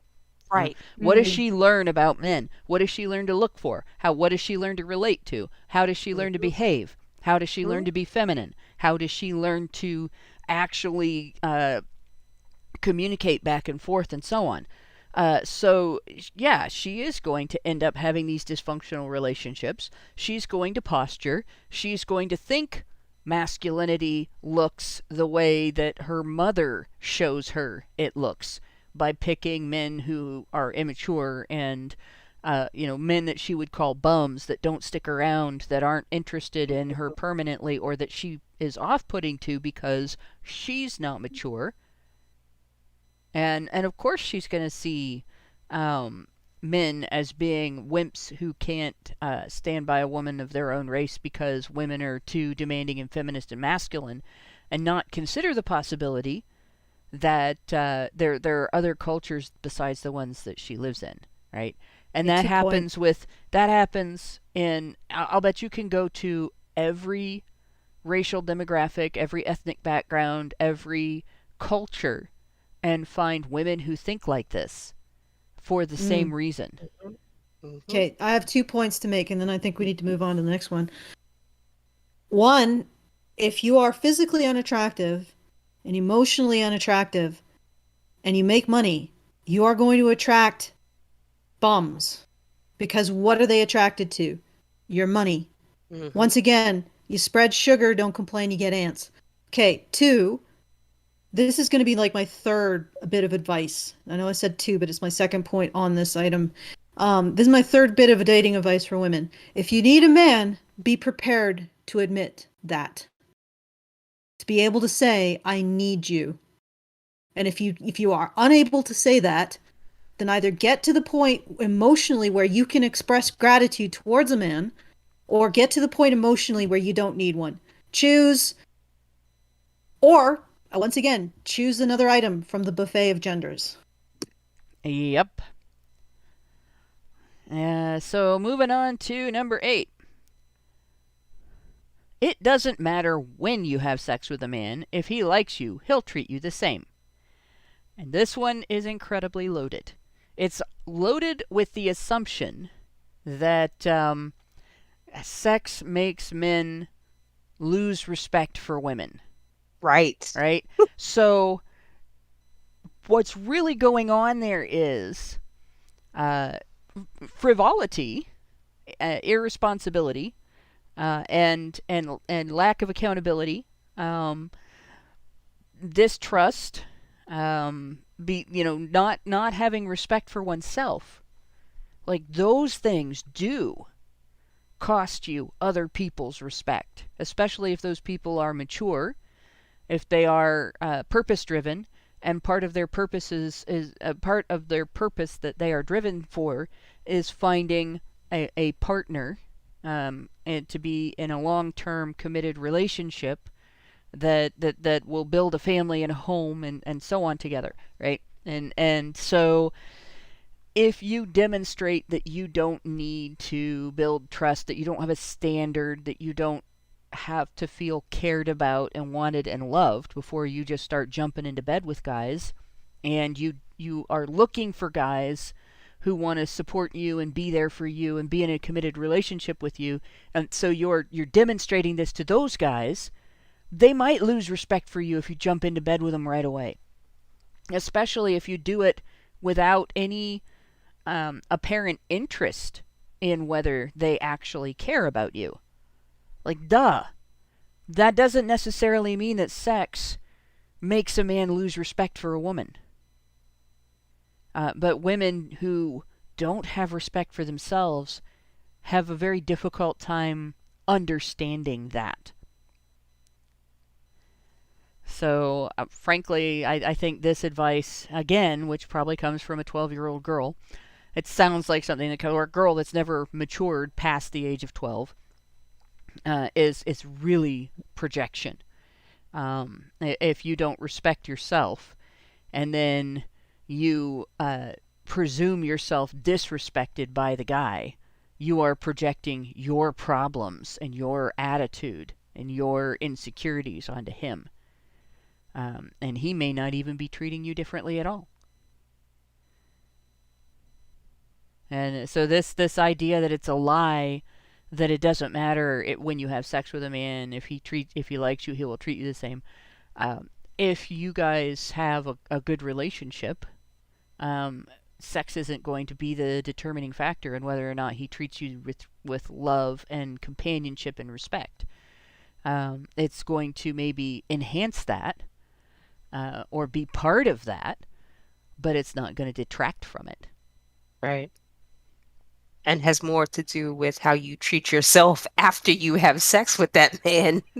And whether or not you're actually likable, because if this, there's an unaccounted for variable here. This woman could be unlikable. Yeah. Like, and one of the things that's going to make her unlikable to men, even though they don't know this consciously necessarily, is the fact that she doesn't like men. And I'm pretty sure from this list you can make the solid conclusion that this man does, or this woman does not like men. Yeah, you really can. Not only does she not like men, she doesn't see men. No. She Yeah, you're she right. sees She objects. doesn't see men. Yeah, she sees things that fix her life for her. But she likes semen. Ayo. Yeah, maybe she likes the men's physical form, which is really ironic because she probably thinks that men objectify women while she hates the actual minds of men in their bodies. Yeah. I don't know. All right. So we are on number 9. Oh God, this is one that, like, I don't know. I might just let you guys talk about this one. Number 9. This is stuff that is lies, and that women are told, right? So nobody told me this one, but I'm not a very good judge of whether or not women This get is- told this. Losing your virginity is a magical experience that will change your life forever. Yeah, this is bullshit. Women aren't told that. They're told that using their virginity is going to be miserable and painful, and whatever guy takes it from them is probably an asshole. That's the more prevalent statement that I've heard. Yeah, no, it has never been painted in these fucking flowery terms like, oh, it's gonna be magic. It's no, don't do it. No, keep your fucking pants on. Yeah. It's never in a million years. Never. Don't lose your virginity because you think it's going to be entertaining. Yeah. Maybe consider it like an intimacy that you want to have with someone you trust and like. I mean, but Like, that's- can it be a magical experience? Yes. Will it change your life forever? Well, obviously, because it changes your status as an individual, because you will have gone from a status of never have having sex to then have you got some. So yeah, yes, and if you're a does- man, Yeah. you'll suddenly you'll suddenly go from being a terrorist suspect to somebody has the approval of society to exist. Right. So there you go. That's So a basically, magical transformation. when the man puts his magic dick through your grown-up filter, you'll never be the same, right? That's basically the story here? I can't help this. This is my perspective on this is going to be a little warped. But I mean, when my mom had to talk with me, she didn't talk about virginity like it was a special thing. She talked about gatekeeping on the basis of trust and camaraderie, companionship. She talked about not wanting to. She said guys can get hurt.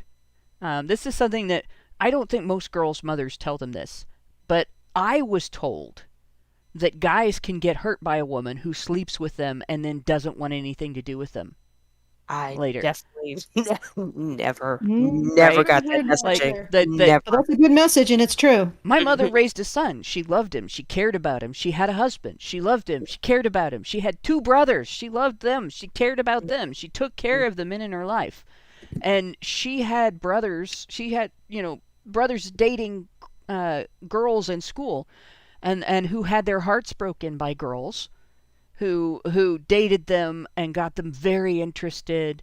And I have one uncle who is very, very much a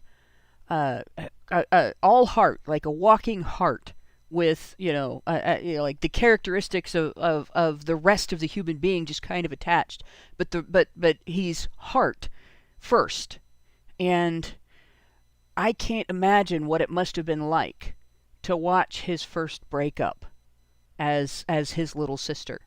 Like, I might have developed a hatred for other women from that, just from that. And I can imagine. So my mom, when she warned me about that, she's like, "Don't get a guy all wrapped up in you and then just bounce." She didn't say it that way, but it was basically that's you being the abuser. And this other end of it, losing your virginity is a magical experience that will change your life forever. That is the statement that men are responsible for your state of mind as a woman. Mm-hmm. But you're not responsible for theirs as a man. Right? You're responsible. You are responsible for your state of mind. You are responsible for your impact on other people if you're female. And as a man, you are responsible for your state of mind, and you're responsible for your impact on other people. And you have control over how much you let other people impact you, both sexes. And losing your virginity is a thing that happens when you decide you're close enough to somebody to have sex with them. And that's it. There's nothing magic about it. It's actually kind of scientific. You have brain chemistry that happens, and it can be incredibly painful to put yourself through that experience and find out that you don't feel the same about it as your partner. that you were really, really profoundly affected by it emotionally and by them emotionally, but they were just, doing it for the Even lulz. worse, if you're a woman who cannot articulate whether or not she is consenting to the experience, and then he learns that you somehow think you didn't consent to it, that can be even worse trauma. Okay, that can really devastate a man psychologically. So if you're a woman who can't clearly articulate whether or not you're consenting or with whether or not you have withdrawn consent, don't have sex. Yeah. Just don't. You are a landmine waiting to happen. Take responsibility for your own inabilities. Don't be a goddamn coward. Go into a nunnery or just be a bad bitch on your own. Get some cats. Don't have sex with your cats though. Maybe get therapy. Therapy's good. Yeah, Sometimes. therapy's good. Yeah. Number 10. Men like variety, so it's okay if he has a wandering eye or flirts with other women. It doesn't mean he doesn't respect you. Is a lie that It's not a lie. Men tell women. Okay, so this I'm gonna have a work perspective on this one too because my husband has an ex-wife. My husband could not say hello to one of his female classmates at the mall without being accused of cheating when he was married to his ex-wife, right? So this is loaded with, I'm allowed to be jealous of every woman he talks to ever for any reason, including his coworkers, his former classmates, and any random person he asks a question of, like, how do you get to the gas station on such and such street? Like, this is an excuse to be a cunt. Yeah, exactly. Because it says it right in the first fucking sentence. Men like if he has a wandering, you're assuming that his wandering eye is staring at some other person's boobs. I'm sorry, your delusion of what may or may not be happening is not a reason for you to flip out and just detonate everything that you have, like, and just blow up on this man for no other reason that you thought that he was staring at another woman, and that somehow look, men like to look at women, okay? If he's not looking at you in the same way, okay, then you might, all right, I can see why you might have a little bone to pick, but then you have a conversation about it. You know what I mean? You approach it like an adult. Jesus. Okay. Can I point out that we really need to read 14 with 10? Okay. So let's look at 14. I recommend it highly. Women are naturally monogamous. Only men need variety. Is a lie that told to women. Well, men like variety, but so it's okay if he has a wandering eye. Okay, all right. Oh so my what God. these two paired? What does that tell us about her? Yeah. She's saying, what are you trying to say here, lady? That you should have the right to flirt or probably have sex with other men because you need variety as a woman, but at the same time that somehow if a man does that, he doesn't respect you because this is a lie, right? So a man has a wandering eye or flirts because he needs variety. He doesn't respect the woman. But women are naturally monogamous. Only men need variety. So what she's saying, if that's the lie, is that women also need variety. But I guess it's irrelevant whether or not if women's need for variety is disrespectful to their partner. Right. So what's interesting is she's trying to say it should be okay for women to seek varieties, which I guess means wandering, letting their eyes wander or flirting or maybe occasionally falling onto a penis by accident, that kind of thing. That should be A-okay. But if a man does it, that means he doesn't respect you. Okay, one or the other. Here is Allison's dating advice. I think I'm on number 5 now. Am I? Or is it 4? Whatever. Have equivalent expectations.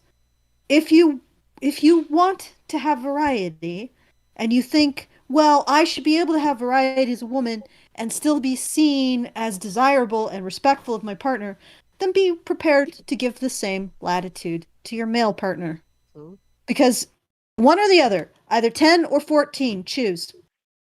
Right. 10 or 14. Choose. Yeah, that's a good point. Have the same standard. And this is really a difficult one for a lot of women.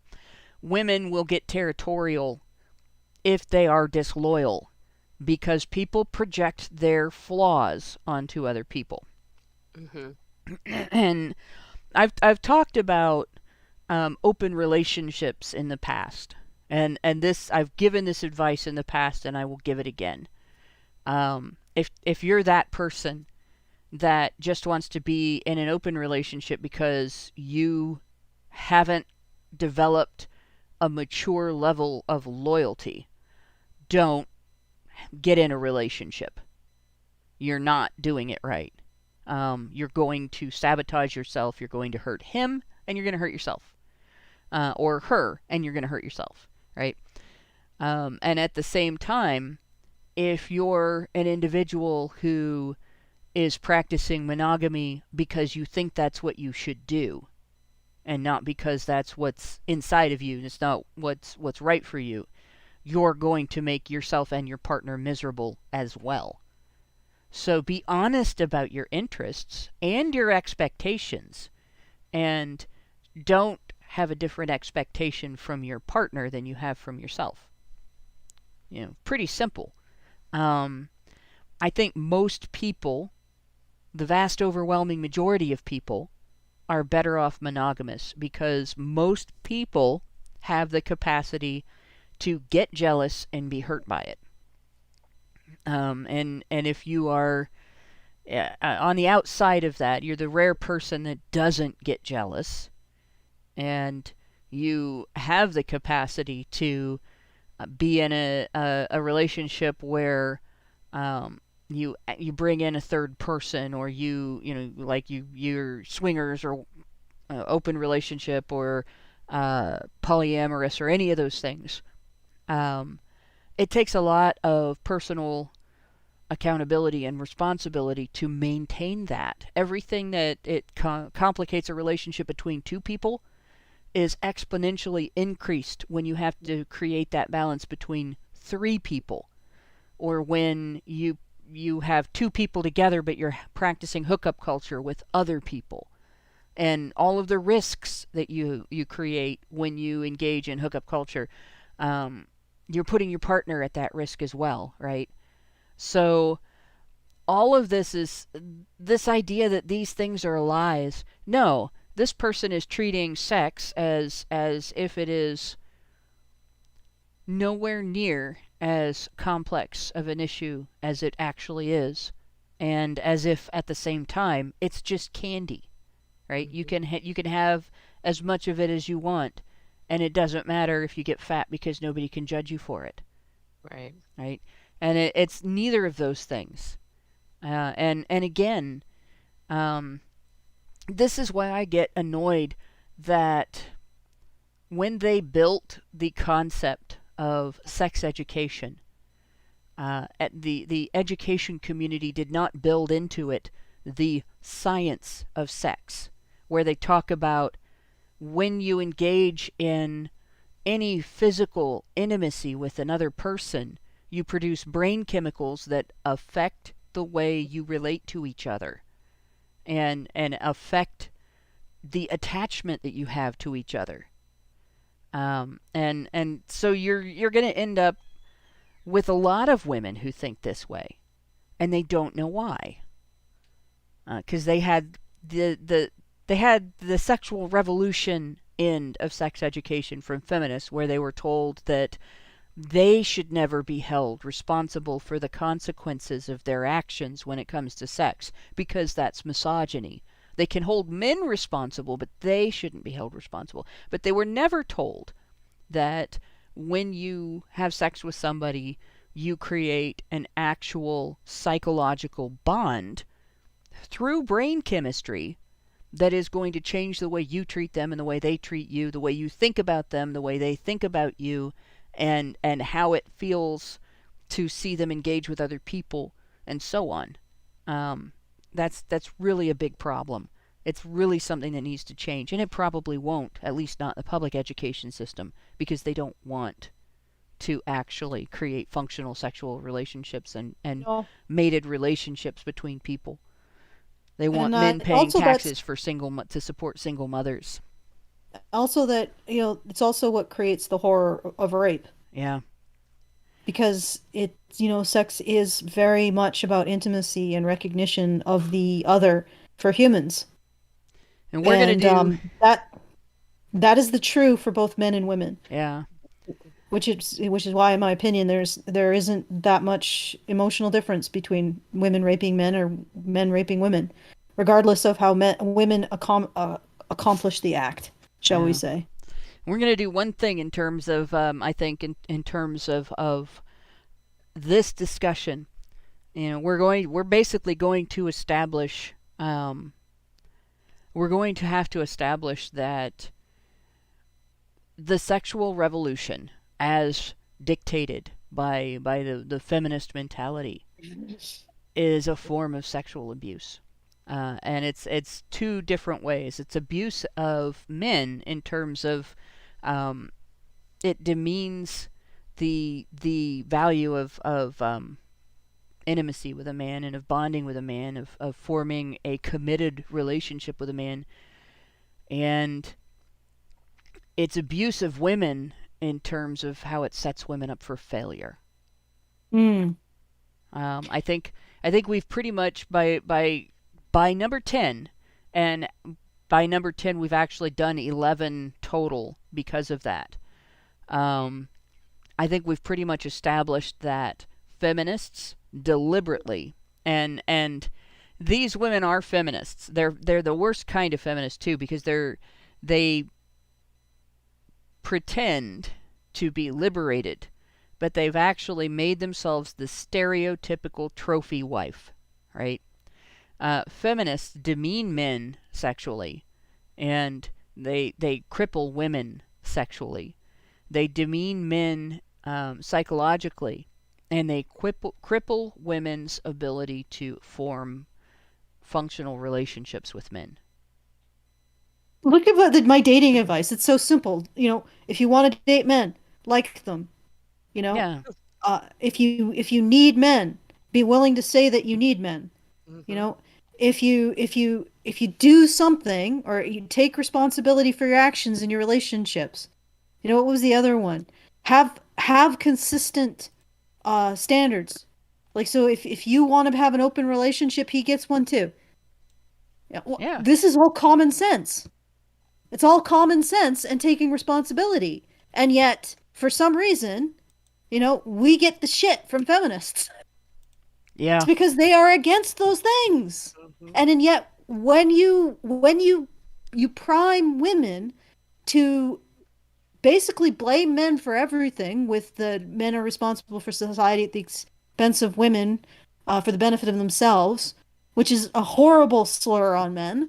When you prime women to hate men and blame them, you are, by definition, priming them to have wretched relationships with them, unsatisfying emotional relationships with men. So the first thing that women need to do if they want to have a relationship with a man, and again, if you don't, stop talking about it and go get yourself another scoop in the rainbow of genders, okay? But if you want to have a satisfying relationship with a man, you gotta like him. And if you want to like him, you gotta jettison the feminism. Yeah. Because the feminism is an entire network in your mind of why men are to blame. And when you jettison the feminism, surprisingly, you create room to take responsibility for spreading sugar and getting ants. Yep. What a surprise! Your life steadily improves. And when I say jettison feminism, I don't mean the label, because the label is pretty much irrelevant. I mean the thinking. Feminism didn't invent men caring about women in the 1960s. If you think any variation of this, you need to get rid of it, because it will lead you to dislike men. Feminism is a mental illness masquerading as an ideology. That is a good way of putting it. It's the inability to take responsibility. The absolute, like, it is right in the word. It is taking femininity to it's like unconscious extreme. It is like absolute femininity, 100% down the line. All you are is a reaction to someone else's actions.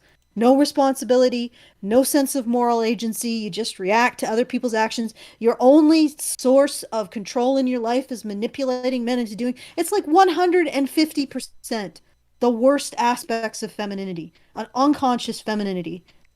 Maybe toxic femininity. Yeah, I hate that word as I applied know. to Yeah. masculinity But or femininity. I like to call it unconscious masculinity right. or unconscious Yeah. femininity because I it's don't even call it that in terms of masculinity, simply because the things that feminists attribute as toxic masculinity are actually things that are they're things that you do when you're young that you grow out of, and men do them when they're yeah. boys and they grow out of them. But if they don't have a proper male mentor, and the Yeah, only but what examples they have of men growing up are the examples provided by the adult women in their lives bitching about those types of men, then they don't develop into adult men. They develop into stifled teenagers in adult bodies, and that's basically it. And I think that's pretty much a good description of this as well. This seems like a stifled teenager, somebody whose development has been halted at maybe 12 to 14 years old, and they just never got any more mature about relationships. it's funny because I'm sure she'd listen to us and think we are the ones that are horrible. Oh And yet yeah, if she actually listened to us, she would have a better life. yeah, She would Yeah. actually enjoy her life more. She would actually realize why there are ants all over her floor and stop throwing sugar. yeah, It's so really the only difference between the people, for example, who join us in the Discord and the people who think I'm a horrible person, or anybody here is a horrible person, is that they want to improve. Therefore, when you point out the illogic that we all get into, these crazy illogical ideas about reality, um, they appreciate it because they want to improve. And sometimes people have like ego reflexive responses to that. That's fine, it's human. But they still want to improve and get better, so they appreciate it when you say, these these things you think are incompatible. You got to choose between them, and you'll probably be a happier person. yeah. Uh, Yeah. like men, or choose another flavor in the vast, ice cream rainbow that is all of the various genders. Yep. Well, with that, I think we are going to get into the super chats. I think we're gonna halt at 10, because the next We also one did is 14. going to be I'm a already rant I'm of pissed epic off already. proportions. So next week we will start with number 11. And when we get to number 14, we'll skip it because we already did it. But we'll start with, and Let's number not 11 definitely relates to 10 and 14, but I think it's going to be a half-hour long discussion in and of itself. It may Yeah. very well be. It might not be, because we'll have a week. We'll all have a week to think about it, and we might be more succinct in our ways of discussing that one. Yeah, Uh, I'm stuck on number 15. Yeah. I'm sorry, I've already So- skipped ahead. I am That's already not a bad there. thing. That's not a bad thing. So with that, let's take a look. Let's take a look at the super. We have some super chats tonight. So, the first one we got of the evening was Albert Nader who gave us $5 Canadian and said, "How somebody treats you is about upbringing, not your appearance. However, as a man pushing 50 and without any bias, I am more mature and better in bed."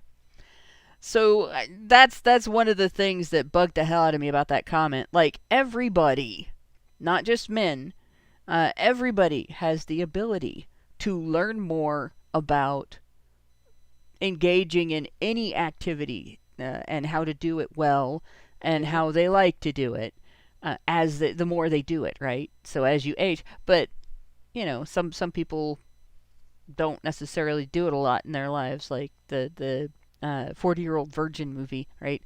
Some people wait. Some people don't get a lot of opportunity.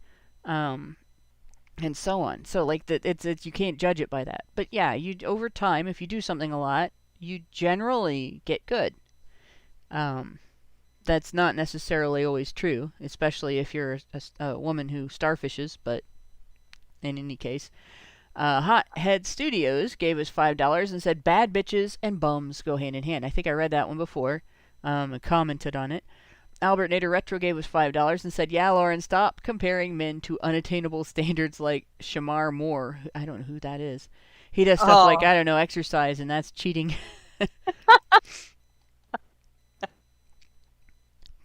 Like, I don't know who that is.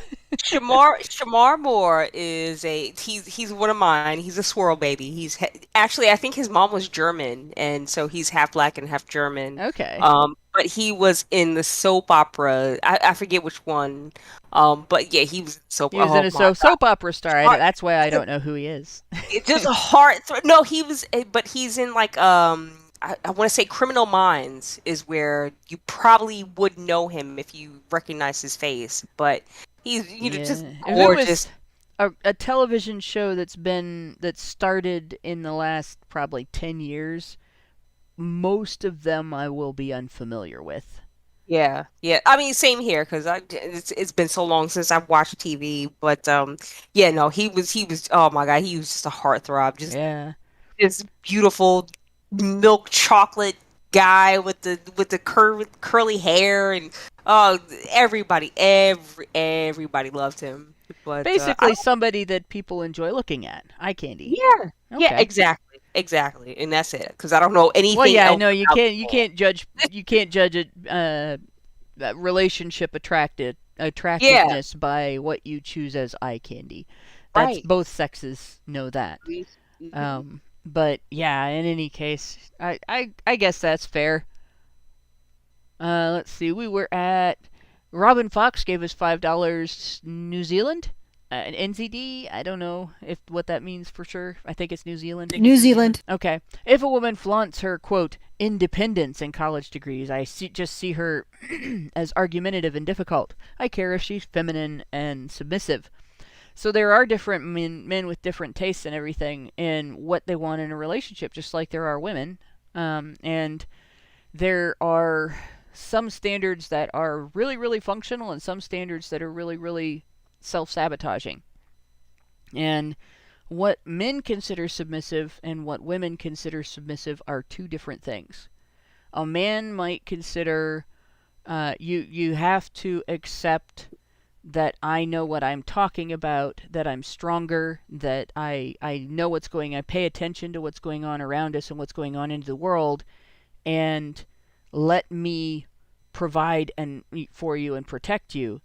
A man might see that as this is what I want in terms of submission, but if you're going to, let me provide and protect, you have to be ready to listen and let me make the decisions and not contradict them, right? That's what a man might have as an idea of submissive, right? But what a woman might have as her idea of submissive is, I'm going to passive-aggressively control you, but you're responsible for all of the consequences of everything that happens as a result of my actions. So be careful what you ask for. I personally don't like the idea of a submissive person in a relationship and a responsible person in a relationship. I think it's better to have a relationship where both parties recognize their personal accountability, even if you have somebody who is head of household, and even if you have a religious standard in your relationship where you have a partner who is expected to obey if the other partner says, all right, we've talked about this, but this is my decision and I'm putting my foot down. You still have to have accountability where if you're going to call yourself submissive, you don't manipulate your partner, but then treat him like he's responsible for the consequences of your manipulation. Say the term submissive is probably better term trusting. Yeah. Because submissive invites manipulation. whereas trusting doesn't.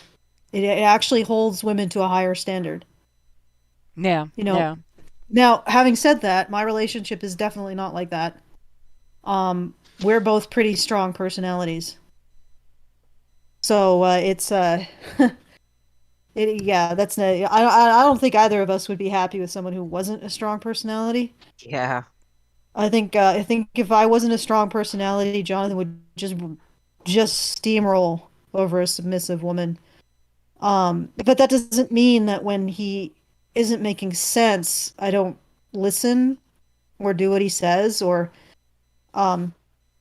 even like in many cases he's led a lot of the choices that we've made in our life, like where we live, and stuff like that. I mean, it's with some input from me, but and other stuff like that. But at the same time, and personally, like I said, we're both pretty dominant. And if I didn't have a guy who was very more had a lot of moral courage, I think that I might steamroll over him and vice versa. So Yeah. it's better that we are together, so that we're not with somebody submissive, either of us. So you're not released out onto society. Yeah, You balance each other. we in are other the words. tiger in the cage, you know. Yeah. You balance each other out, in other words, and that's good too. You know, my parents, they took a lot of their relationship advice from figuring things out that were wrong in their parents' relationships, and also a lot of their relationship advice from figuring out what the Bible meant about relationships, because they were very, very devout Christians, and so they had that set of bits of advice where the Bible tells Christians wives should submit to their husbands, and then advises husbands to love their wives, and it describes what love is in another verse, and it in some other verses it tells you that love is the most important thing. So there's a lot of things in the Bible about love. What they figured out is it doesn't mean the husband orders the wife around and she just obeys. It means that when you're in a relationship, you don't bowl your husband over. You guys, I wish you could have grown up in my house and seen it. They would talk everything out, and the final decision may have been ultimately up to my dad on anything, but that stipulation, love your wives, that love is a respectful thing as well, and an investment in the other person's welfare and a recognition of the other person's characteristics. And when my dad didn't know a lot about something, and he knew my mom did, he would defer to her on it. Not because he wasn't being the big alpha breadwinner head of household, but because when you take an executive position, you follow the advice of your wisest advisors. And a genuinely biblically submissive wife isn't this obedient little automaton. It means that she has put her ego and her personal self-interest as an individual secondary to her dedication to the family and the household and the relationship and the welfare of her loved ones. And so what it was really saying is husbands and wives submit to each other, and husbands and wives love each other. And that you don't make your husband responsible for your fuck-ups. You give your best advice, and then you step back and let him be a man. And that worked very well for them. And it doesn't necessarily mean everybody has to do that in their relationship, that everybody has to say one person is the final say on everything in the household, but we're going to talk everything out, and it's going to be treated as an executive decision where you follow the advice of the person who knows what she's talking about in situations where she does. But she has to recognize that you're stronger and you have more of an eye for certain things going on in the world, and you're going to make decisions based on that, even if she disagrees with you, and she'll stick by it. It means you learn each other's wisdom and you respect it. You treat it different ways depending on what your background is and what your beliefs are, what your traditions are. But the underlying truth of it is relationships are strong when the people in the relationship see who each other is. Like see their partner and recognize their partner and respect their partner and act on the facts of that information instead of deciding I'm going to act based on my characteristics and some artificial standard. So I don't know if I got that across, if that makes sense. But this idea of what people think a submissive wife is, isn't, I don't think it's anywhere near what tradition meant back in the day. The wife is a protector of aspects of the household, and the husband is a protector of other aspects of the household, traditionally. And you have to just keep those things in mind. Flash the Mystic gave us $5 and said, "Woo, we got a big 3. Sorry about that confusing laugh you tried to read last time. And I'm not sure. I might have missed a super chat because that's the first one from Flash the Mystic. So if I missed a super chat, please tell me, because it's not in Streamlabs, and it didn't come through the chat that I can see.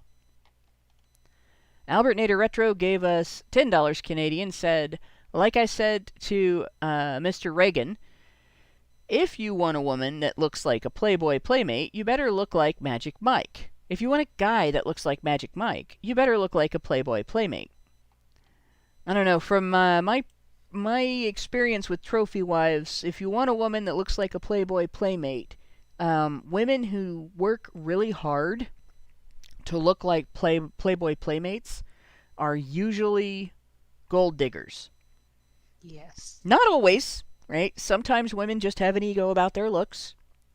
But if somebody is spending that much time and that much money, and sometimes they're entertainers of various types, from the type that everybody knows that they can treat as respectable people, to the type that only some people know that they can treat as respectable people, right?